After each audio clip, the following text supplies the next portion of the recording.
Hello everyone, scientific astrologer BD চ্যানেলের পক্ষ থেকে আপনাদেরকে স্বাগত জানাই। আজকে আমরা আলোচনা করব খনার বচন নিয়ে।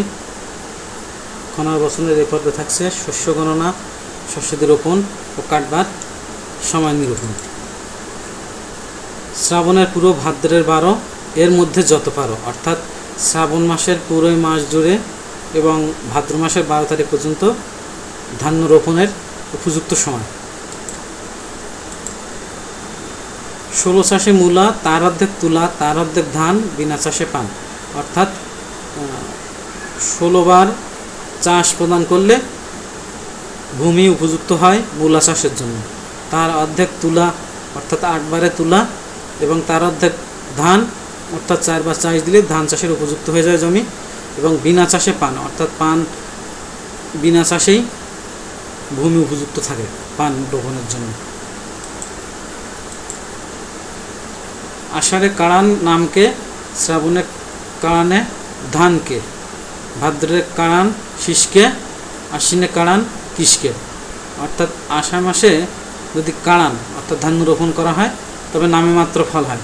শ্রাবণে কাড়ান ধানকে, অর্থাৎ শ্রাবণ মাসে যদি ধান রোপণ করা হয় তবে অবশ্যই ভালো ফল না হয়। ভাদ্রে কাড়ান শীষকে, অর্থাৎ ভাদ্র মাসে যদি ধান রোপণ করা হয় সেক্ষেত্রে শীষকে, শীষ হয় মাত্র কিন্তু বিশেষ ফললাভ হয় না। আশ্বিনে কাড়ান কৃষকে, অর্থাৎ আশ্বিন মাসে যদি কাড়ান করা হয় বা ধান রোপণ করা হয় সেক্ষেত্রে বিশেষ ফল হয় না। বলদ যদি না বায় হাল, তার দুঃখ চিরকাল। অর্থাৎ যে চাষি বলদের যত্ন নেয় শুধুমাত্র কিন্তু বলদ দিয়ে হাল চাষ করে না, তার দুঃখ কখনো দূর হয় না। পোল পাতলা ডাগর গুছি, লক্ষ্মী বলেন ওইখানে আছে।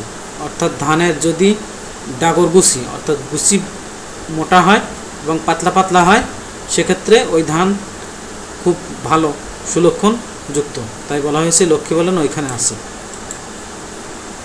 খনা ডাকিয়া কন, রোদে ধান ছায়ায় পান। অর্থাৎ রৌদ্র ধান চাষের জন্য খুব উপযুক্ত, আর পান চাষের জন্য ছায়া উপযুক্ত স্থান। সবাইকে আন্তরিকভাবে ধন্যবাদ জ্ঞাপন করছি।